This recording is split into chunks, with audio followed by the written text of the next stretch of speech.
Hello, everyone, and welcome to our EllieMD educational series. We're excited to have you with us tonight for an insightful session as our ongoing mission to help people live longer, healthier lives. At EllieMD, we're more than just a telehealth company. We're dedicated to empowering individuals through knowledge, community, and innovative healthcare solutions.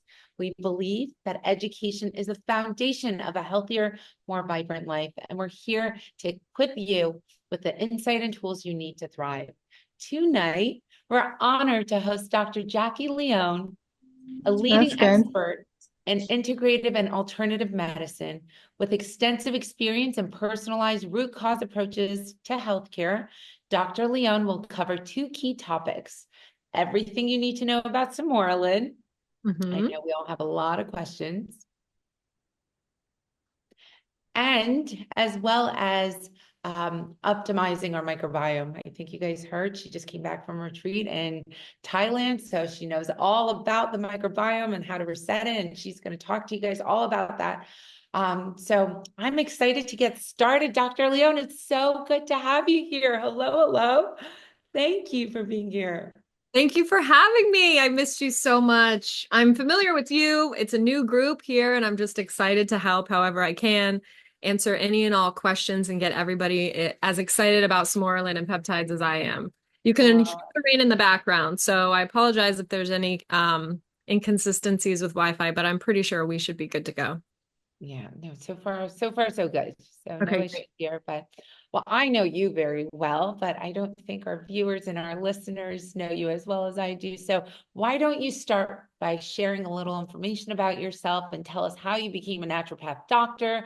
What do naturopath doctors do? Just share with us a little bit about yourself. Of course, I would love to. So I was in university and college. I had finished my gen eds. I was about 19, 20, and I kind of didn't know what I wanted to do when I grew up. I didn't know my major. So I took a year off to work, and I happened to get a job at an alternative medical clinic where people would go. I was front desk and office management, where standard medical care wasn't helping them. They were on multiple medications and then side effects and medications to help those side effects. And they were kind of desperate. And they came to our clinic, and I worked for multiple acupuncturists, herbalists. They utilized supplements, mind body medicine, had a psychologist on staff. And long story short, through working there and seeing the outcome with their patients, and then also receiving the care myself, being kind of an anxious, overwhelmed young teen figuring things out, I just noticed such a profound change in myself. And it just kind of clicked. I have to do this for a living. And so I just started digging. What can I do that is maybe a step above in the sense of being able to do lab work, alternative health? Because back then, naturopaths were only licensed in 7 states in the United States.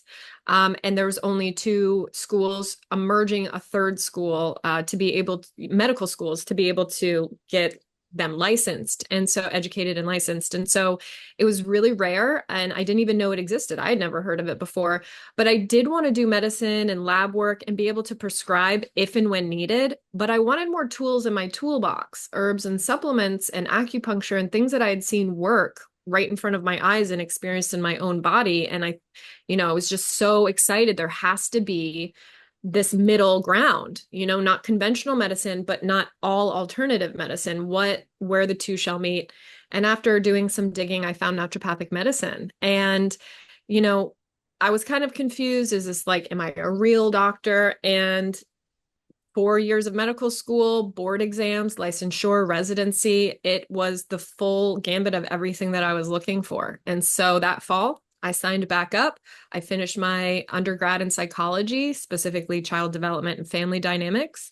And then I went into medical school, and the rest is history. So it's a 4 year medical degree. We get a lot of training more on biochemistry and on the nutrition side of things, how to utilize food, minerals, herbs, and the constituents and naturally occurring products to be able to biohack, if you will, our own biology, whether that's turning the volume up on a certain pathway that might be weak or deficient, or not making enough of something, or turning the volume down on a pathway that's making too much of something too quickly, right? And causing damage and disease.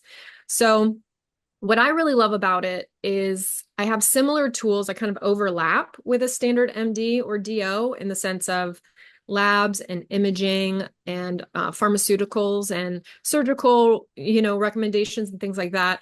But because I'm geared more toward primary care, preventative health, chronic illness, I have a lot of my tools geared toward long-term care, longevity, helping get in front of things before they happen. And then when they do happen, how can we manage and control them without having to just focus on side effects and things like that? Mm. So, which medications tend to do, by and large, not all. But anyway, the mix of the two, I've been so sincerely happy just watching my patients conceive when they had tried IVF and all of these things for years, watching chronic illness turn completely around, type 2 diabetes, pre-diabetes, learning that Hashimoto's and thyroid issues, if you just work on diet and lifestyle, believe it or not, a lot of the issues tend to resolve themselves. And it's funny because people think it's akin to magic or something when it's genuinely just learning biology and how to manipulate it for good, and how to master those tools. So that's about naturopathic medicine and how I found it. And I just kind of hit the ground running. I'm going on my 12th year of practicing this year, which is exciting. And I just love sharing as much information as I can to help as many people as I can through this medicine because it really is emerging. And now, fast forward, 27, almost 28 states are now licensed, and the rest are going to legislation. Soon will be national. That's usually this right around the number of states that tips the scales. And so it's a growing industry. It's growing medicine. A lot of insurance companies now take naturopaths. And so I'm just really excited to be a part of the movement. Let's dive in for people who are not familiar with peptides and peptide therapies. Talk to us about this middle ground. So there's like pharmaceutical grade products, there's nutraceutical grade products, and then you have this gray market in the middle, right? Which are peptides and peptide therapy. It's the middle ground, right? Tell us what are peptides, and then we could dive into Sermorelin. And for people who are on this call right now, I want you guys to stay until the very end because we have a surprise for all of you, so you don't want to miss it. You want to stay until the end, but share with us a little about peptides. What are they? And how do Absolutely. they work? Okay, great. So just for context, I think it's really helpful to know some super basic things just so we're kind of all on the same page and I don't start throwing some vernacular out there that, is not going to stick. So we all know there's three macronutrients. Carbohydrates is like the gas to the car. It's the fuel. Then we have proteins or the building blocks, amino acids. Those are structural. Now, they build things. They build enzymes, which are like the switches of the body. They turn things on and off. They break things down. They build muscle tissue, cells, like skin cells, hair, things like that. So they build stuff. And then you have fat. That's the third macronutrient. And that can be both fuel for those of you who are on keto diet, perhaps. They can be used for energy, but they can also build things as well, like sex hormones are derived from fat and cholesterol. So we're going to focus on the center, the protein group. Proteins, if you think about it, and I've used this analogy a lot. So those of you who, I know you've heard it a couple times, but not to be redundant, it's just really the most helpful way to visualize it. Proteins are made up of building blocks called amino acids. And amino acids are like beads. Each one is its own shape, its own color, and has its own action in the body. Okay, some are essential, meaning we have to eat them. Some are non-essential, our body can naturally produce them. But the combination of whether they're essential or non-essential, it's those amino acids that build muscle when we're in the gym, that heal the skin from a sunburn, that keep our nails and hair and skin growing and healing. So from those beads, you can put together different combinations to create different types of jewelry, for example. If you have two or three together, you can have, an earring, for example, and that's a short peptide. That's a pair of amino acids. When we string together more than two, but less than around 60 to 70, that's called a peptide. And anything bigger or longer than that, like those long necklaces, let's say, with hundreds of beads that we can loop around multiple times, Those are proteins because they're more complex. Okay. So we're not the individual beads themselves, amino acids. And we're not going to talk about the big complex pieces of jewelry like proteins. We're going to stick in that center part, that where the beads are linked together between, like I said, any more than two or three, and less than around 60 to 70. And those are peptides. Okay. So you have each unique bead, if you will, and the recipe of those beads, or the order in which they're placed on the string, makes them act differently in the body. And that's how we get different peptides. And not all peptides do the same thing, because 30 beads in a specific order will do something completely different than 15 beads in a different order or different mixture of amino acids or beads, right? So today we're talking about Sermorelin, the peptide, and that's a sequence of 29 unique amino acids in a very specific order to do a very specific action in the body. So it's that middle ground of peptides that can turn things on, turn things off, stimulate the production of things.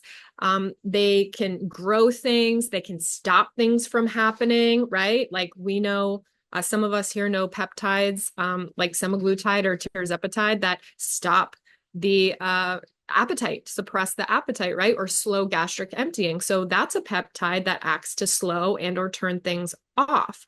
Where Sermorelin, which we're going to get into, is actually a precursor to turning something on and helping facilitate growth of, different body systems, which have different outcomes, positive outcomes. So that's really the sweet spot of peptides, and why they're technically not a pharmaceutical, because they're not a drug per se. They are synthetically derived by and large, but their sequence or recipe is based off of naturally occurring things that our body already has, which are peptides, amino acids, proteins, and the synthesis of those.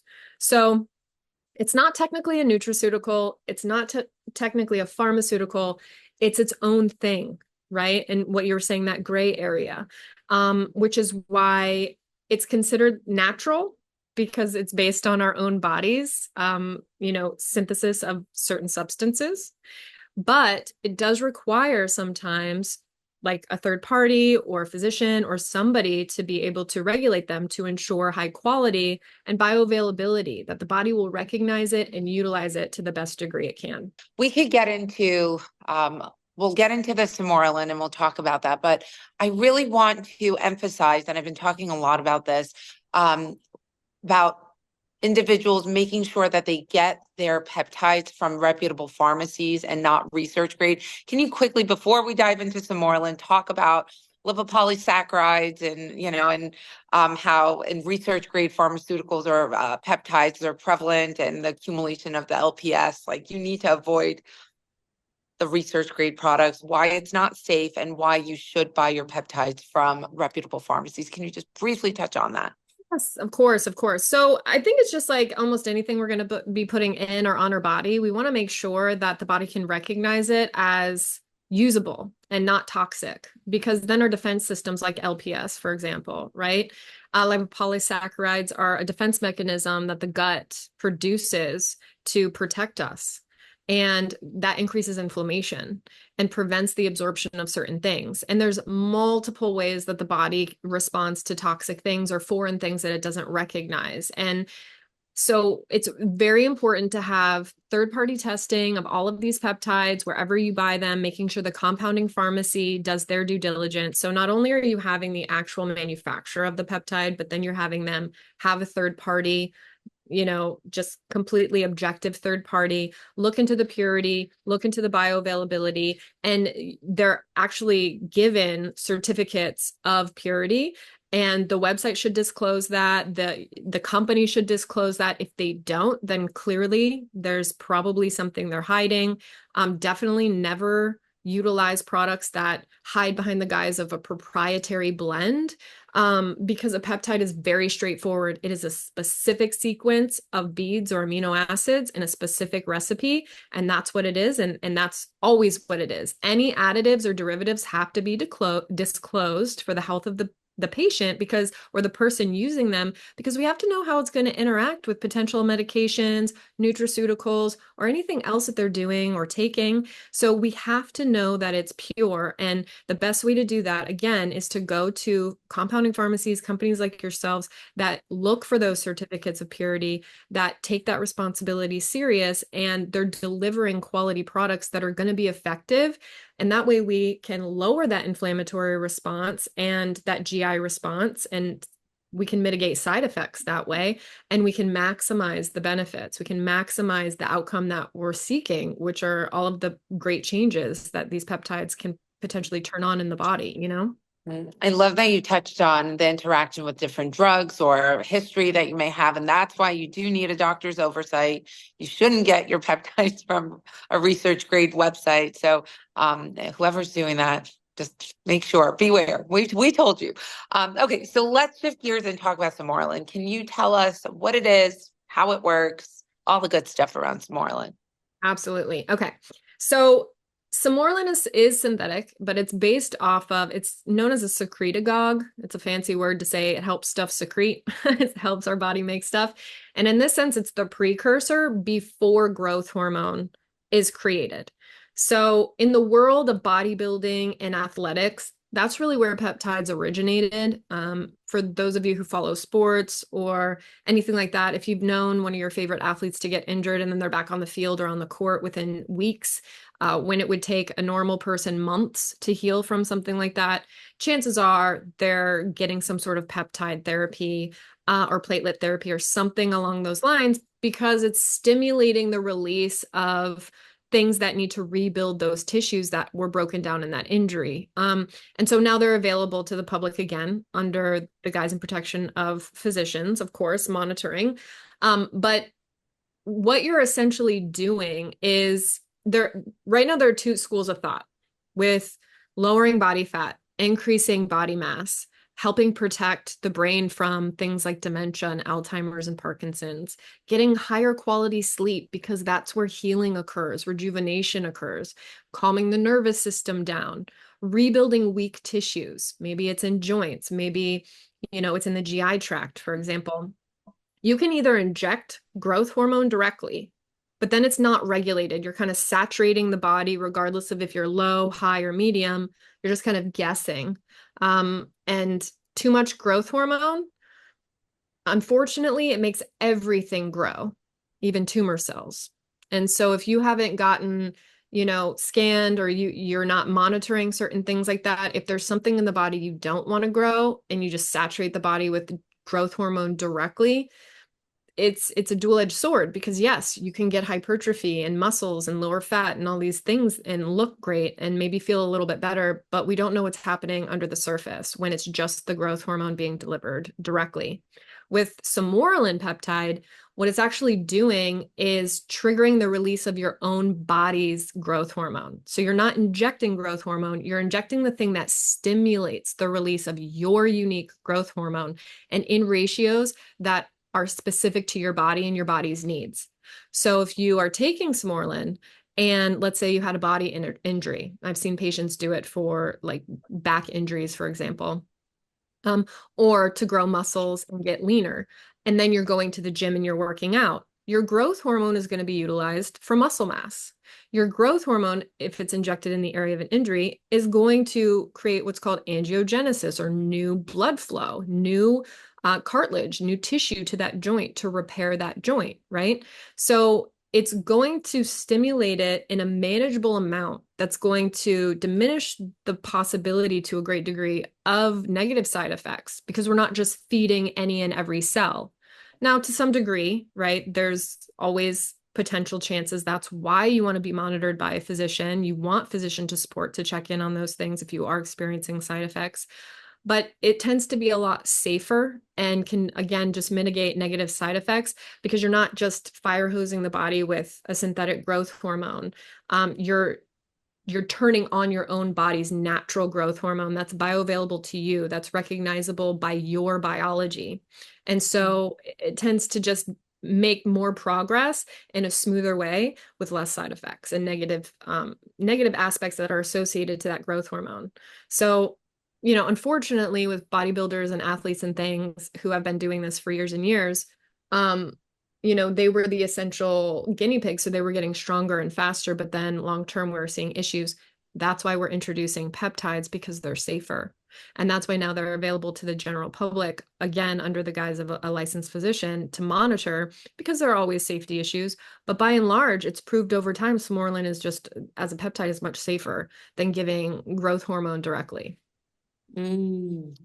Thank you for touching on that. So it's like the Sermorelins personalized, and on top of that, your body takes that compound and personalizes it for its use and its own needs too. So very interesting. Thank you for touching on that. Can you share with us who can benefit from Sermorelin? And also, I saw a comment come in: as a male 41 years young, does Sermorelin affect testosterone? So can you touch on that? How it affects females versus males? Who can benefit from it, and does it affect testosterone? Absolutely. Okay. And so basically with Sermorelin, the people who would benefit is, are you having, I'm just writing these all down so I have notes. Are you having issues with sleep? Do you have strength issues? As we age, our muscles tend to atrophy, right? And gaining muscle can be harder and take more time. Skin issues. So Sermorelin is great for anti-aging because again, as we age, things just slow down. Our cells replicate at a certain rate in our 20s, and then that rate slowly diminishes every decade thereafter. And that's because things like our natural secretion of growth hormone, we don't really need it anymore. It skyrockets when we're children and through things like puberty, and when we're in our 20s, because those are, textbook procreative years and growth is continuing to occur. I mean, we just found out that the brain doesn't stop developing in the nervous system till 25, 26, when we used to think it was 17 or 18. So we need growth hormone to a large degree to keep up with that level of growth. But after that, there's really no reason to grow per se. It's about maintenance at that point. And then aging is just inevitable, right? And so things slow. The replication of repairing that wound on the hand that took 3 days in our 20s might take 10 days in our 50s to heal. And so if you notice wound healing taking longer, if you notice brittle nails or hair, if you have issues around sleep or, GI problems that are kind of lingering, you're not bouncing back from things as quickly as you used to, these are all great indicators that Sermorelin can really help you, especially women as we age, during perimenopause and menopause.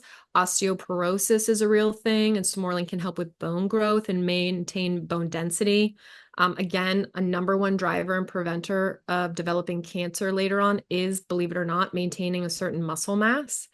And to help support that process, Sermorelin is fantastic in, because the growth hormone that your body is going to release is going to help with muscle growth, ligament, tendon. All of these things are going to have better integrity. And so slip and falls are less likely. So essentially just anything that is slowing down substantially, and any ache and pain that just won't go away, anything that's lingering, taking too long, these are all great indicators that Sermorelin can help you. And in some people, outside of the physical alone, just physical, other side effects of andropause and menopause, like low libido, genital malfunction in some, ED in men, maybe it's vaginal atrophy in women. These things are benefited by Sermorelin because it will help keep those tissues more elastic, more functioning better and communicating better.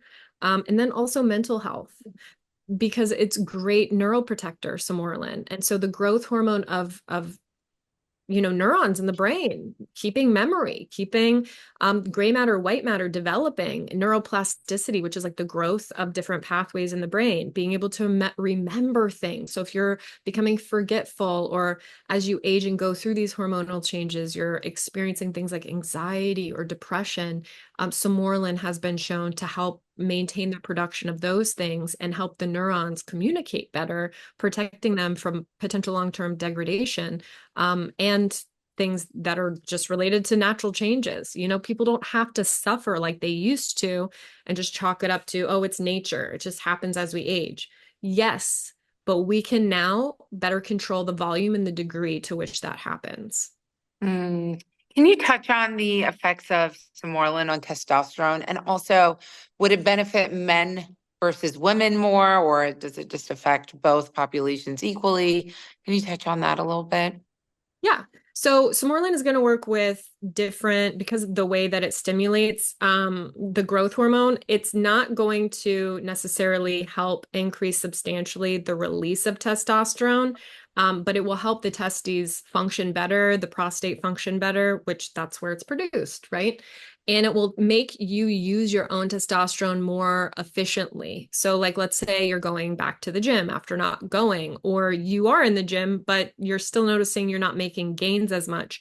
Instead of injecting testosterone, the sex hormone for men, which can help facilitate growth hormone or put on mass, but then you get those negative side effects like mood destabilization, frustration, annoyance, insomnia, aggression, you get acne, you can lose your hair because, believe it or not, too much testosterone is what is linked to male pattern baldness. So a great way to bypass those negative side effects of what we would traditionally just take T or testosterone in a certain age group. Now you can take Sermorelin, and the body's natural pathways will be stimulated 1 to 2 steps before testosterone itself. So if you remember me just talking about fire hosing the body with growth hormone versus stimulating its own natural release, it can be the same for sex hormones, and testosterone is no different. So instead of fire hosing the body with testosterone to try and, yeah, get muscle maintenance or gain, but then making yourself vulnerable to all of these potential side effects, if you just give your body the Sermorelin, it'll know what to do with that growth hormone to help support the genitals and the production of sufficient testosterone, help with muscle hypertrophy, but avoid all of the mood destabilizing things, the potential for insomnia, the potential for skin breakouts, baldness. You won't see that. You'll probably see the opposite. Actually, you'll sleep better. You'll have better mood. You'll have better hair growth and better skin quality, believe it or not. So you're not going to notice as quickly as testosterone. I mean, within like hours of an injection of testosterone, men just like the virility kind of comes back. It's like almost like a version of the Hulk or something. Sermorelin is slow and steady. It's going to take 2, 3, 4 weeks. But again, you're lowering the potential side effects and exchanging for longer term benefits, because also testosterone, just like injecting any hormone, if God forbid there is, testicular cancer or hypertrophy of the prostate, these all respond to testosterone. So by giving yourself testosterone, you could be doing yourself a disservice and not really even know. Where Sermorelin, by and large, you can bypass those things to a large degree. It's not perfect. There's always, always, always, regardless of if it's a pharmaceutical, nutraceutical, or peptide, there's always a chance. But in medicine, what we want to do is maximize benefits and minimize negative consequences. And peptides are just a safer avenue to be able to do that, as long as we can be a little bit more patient. So on that, how long should an individual who's considering Sermorelin consider taking it for, and should you cycle on and off with Sermorelin? So with any peptide, I highly recommend cycling, just because you don't want your body to get desensitized to the dose. And also the reset is just going to be helpful. But Sermorelin is cool because it's one of those things you can take longer than some peptides. Like there are some peptides I wouldn't take longer than 6 to 8 week cycles, but Sermorelin is you can take for 6 months, get to a certain place. I would definitely recommend doing 1 to 3 months of kind of a washout reset, give your body that break, because if you don't need that much growth hormone, like I said, we don't want to feed negative cells. We don't want the consequences to have potential to exist. And so by cycling on and off, we're giving our body a chance to adapt and become resilient in that regard versus, the body gets reliant on things, right? So it can forget how to produce certain substances or certain pathways might not function. Now, if you have to be on a medication long term because of a genetic issue or something outside of your control to a great degree, obviously you need it, right? If you're type 1 diabetic and you just don't make insulin, you have to inject it every time. But when it comes to peptides, we don't need a constant stream of growth hormone. Maybe we do for a few months to get us out of the weeds of, health issues, menopause, andropause. We want to get our muscle tone back. But after a certain period of time, we just don't need it. And so cycling on and off is much more responsible and helping maintain biological balance than just taking it every day for years at a time. So we have a lot of individuals as part of our organization that take GLP-1s. We have a lot of customers on GLP-1 medications. And one of the side effects of taking GLP-1s, as you know, is muscle atrophy, or any sort of weight loss program, period, for individuals who are taking GLP-1s for weight loss. Now, will Sermorelin help with retaining muscle mass for individuals who are on GLP-1 medications? Yes, absolutely. And the important thing to remember about these, though, everyone, is you have to be using the muscle, right? So if you're taking Sermorelin and then you're not exercising, you're not doing any sort of weight training, or even if you're not comfortable with weights, even just doing like your own body resistance, body mass, push-ups, pull-ups, things like that, using your body weight, then the growth hormone secretion will work in other ways. So it's not necessarily going to prevent atrophy per se, because if you don't use it, you lose it. But it will to some degree, because if you're just normal daily activity, your body, every time it's contracting a muscle, right, it's going to be working a little bit more efficiently than without the Sermorelin in and of itself. The reason we see muscle atrophy and GLP-1 and just weight loss peptides in general is because the nutrition intake is significantly less in most cases. And because of the potential GI side effects, people's appetites are lower. And their capacity to eat, where maybe they could eat a whole meal that's 600 calories before, 300 calories, and they're starting to feel a little nauseous or uncomfortable. So we want to make sure we're getting bang for our buck in that regard and focusing, if we are on GLP-1s or weight loss peptides, that we're focusing on eating the amino acids, the proteins that our body needs to maintain that muscle. And weight loss in general, it's inevitable you're going to lose some muscle when you lose fat as well. There's nothing we can do to only get the body to lose fat. I wish. Because I'd be rich. We'd all be rich. But the reality is when we lose weight, a certain percentage or ratio will be muscle. But by continuing to work out, weight-bearing exercises, weightlifting, strength exercises, maintaining a high level of protein, anywhere from 0.5 to 1 gram per pound of body weight, ideal body weight. So maybe you're at 250, but 180 is your goal. Eating anywhere from 90 to 180 grams a day when possible is really going to help make sure that the majority of the weight loss is focused on fat and not as much on muscle. So Sermorelin can protect it to a certain degree, but we also have to maintain it with lifestyle stuff through diet and exercise. Those are always going to be important. And I know one of the other benefits I've read about Sermorelin is its ability to help you lose fat, right? Absolutely. Yeah. So for someone who has 5 to 10 pounds to lose and doesn't want to go on GLP-1s or doesn't qualify for GLP-1s, would Sermorelin be a better alternative? And how does it help with fat loss? Absolutely. So Sermorelin works in the body by helping the body just be more productive metabolically with what's called lipolysis, or the breakdown or lysis of lipids, which are fat cells, right? So white fat is really hard to lose. Brown fat is a lot easier to lose. And so the transitioning white fat or stored fat into brown fat or energy fat ready to use, Sermorelin's really productive at. It's really efficient at that. And so what it's helping the body do is turn on the volume or the rate of lipolysis. But what's really cool at the same time is it's preventing the body from storing excess calories as fat. And so the likelihood is that you're going to utilize it. And if you don't, it's going to maintain it in that middle ground brown fat ready to use next time.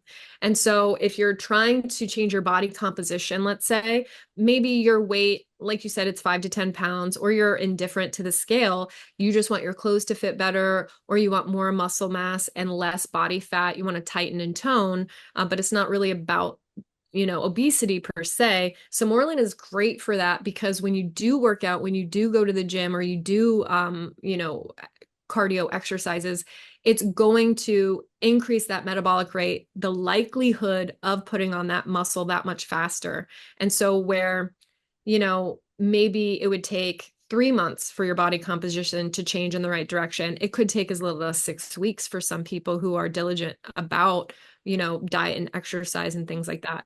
It will work passively if nothing else changes to some degree, but you're just going to notice such a faster rate of change if you work on the diet and lifestyle side of things as well. Mm. Now, this sounds too good to be true.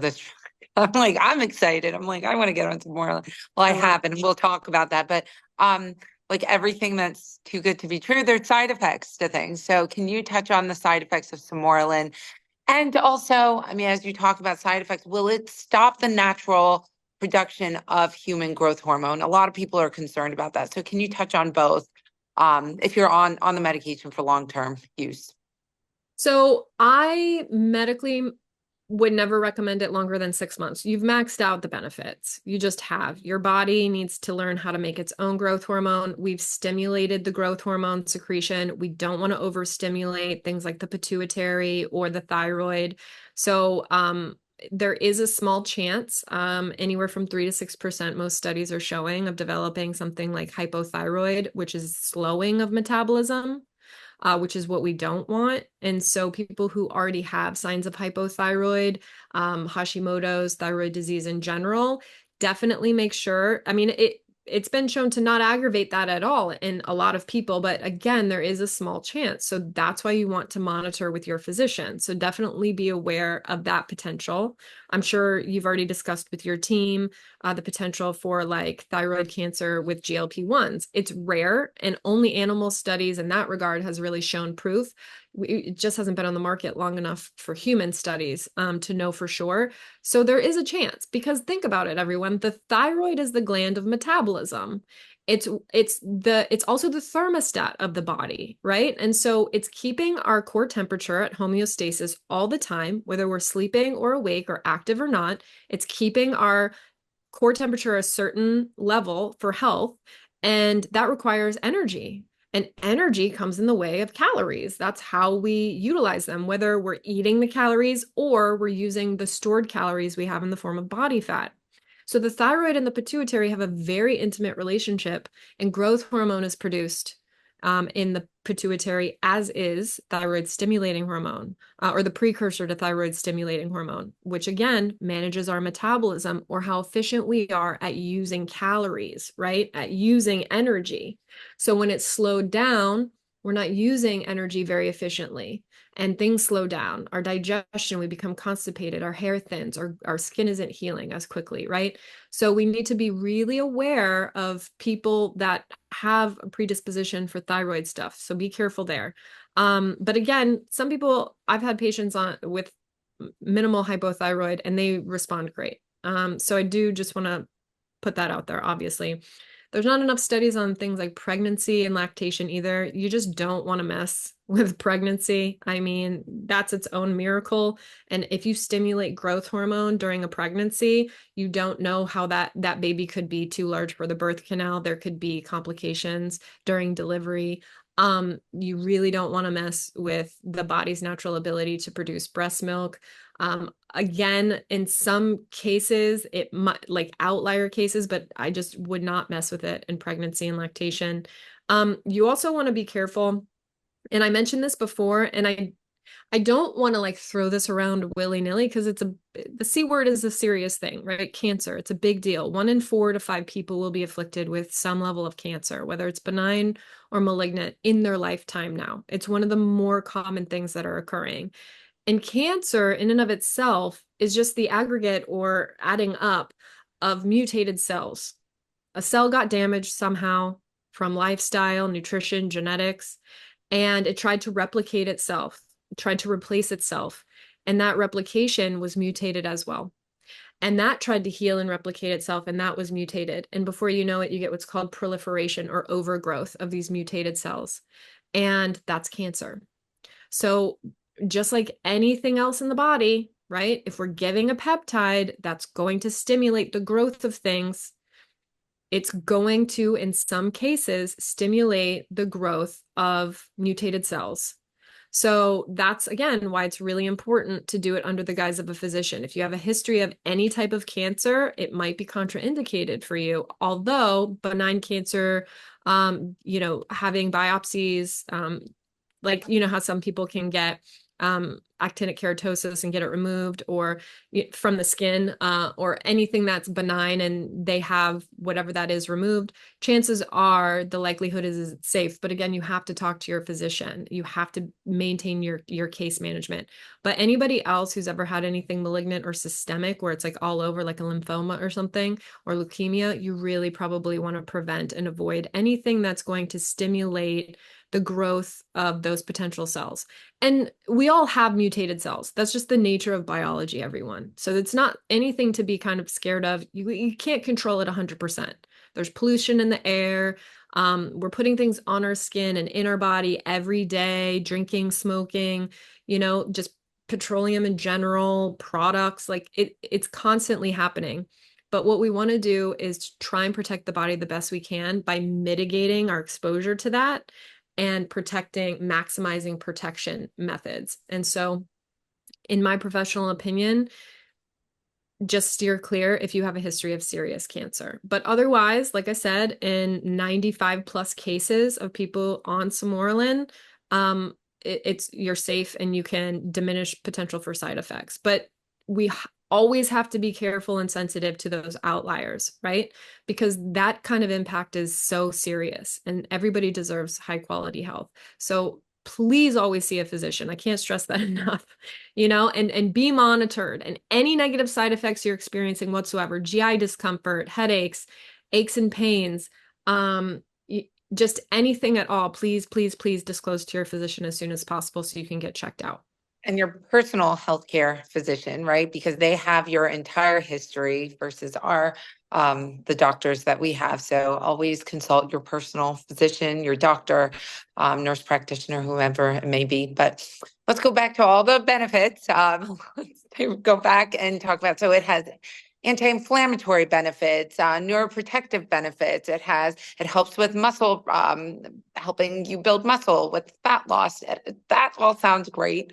What I didn't like about Sermorelin was its commitment. You have to inject yourself on a nightly basis, right? It's 5 days on, 2 days off, 5 days, and it helps with sleep. I mean, there's so many great benefits. I love, love, love Sermorelin. And I wanted to save this for the very end, but I have another surprise. So what I didn't like were the injections. It was like between the GLP-1s once a week and then the Sermorelin injections nightly. It was the injection overload. So guys, this is a surprise we're going to drop. Jacquie and I were like, when should we announce it? We are launching before the end of the call. The Sermorelin sublingual drops will be launched. So you guys could look for that. And maybe, Jacquie, with that said, maybe you could go over the protocol associated with Sermorelin sublingual drops, because now it's easier. It's you just put it under your tongue, and so maybe talk to us a little bit about Of course. I would love to. So sublingual, like you said, especially because I have some people in my life who are on peptides now, and they are a little needle averse. Especially like you said, if you're taking the GLP-1s every week, it can be a lot. And so the benefit of under the tongue is we have a rich capillary bed under the tongue for sublingual, underlingual tongue, right? That's what that means. So by allowing it to absorb under the tongue, you're bypassing your primary digestion, having to go through the stomach and the small intestines and all these things to take action. And it's actually absorbing directly into the bloodstream via that capillary bed. It's a really rich capillary bed. So every protocol is slightly different, to be honest with you. It looks like for us, we're doing the 1 milligram tablets, and you're going to break them in half and take half every night. And I actually, when you sent it to me, I'm not going to lie, the price point was like, wow, that's incredible. It's such a great deal to me. But yeah, so 5 days on, 2 days off, because again, you want to give your body a break for those 2 days to give it a chance to kind of adapt, find its middle ground. And then you're going to do 5 days on and 2 days off again. Anywhere from 90 days, I believe you get an additional refill to get to that 6 months. And that 6 months is you've really reached your max capacity for benefit, maybe taking a short break and then getting back on. So the sublingual is great because you could take it anywhere. You can travel. You don't have to worry about a refrigerator. You don't have to worry about, like, because I just traveled, it's fresh on my brain, but traveling with needles, not all customs will let you. And so it's so easy. It is less painful and people are more compliant with something like a sublingual. So I'm excited that you're offering it. I'm actually really excited. So yeah, the 500 is akin to the 500 injection. So you're in either case, whether it's going into the bloodstream, well, I mean, I do it in the adipose of the stomach. So whether it's going into the bloodstream that way or the capillary bed, either way, it's directly delivered. You're going to notice the benefits in the first probably 1 to 3 weeks. That's when you're going to sleep better. You're going to have better energy. And then slowly but surely, everything else, month 2 and 3, the muscle, the hair, the skin, the nails, all that stuff, you'll see improve. So that's exciting. I'm excited. I know it is. It is. Okay. I don't think we're going to have a whole lot of time to talk about the gut microbiome. I think we're going to, as always, have you back.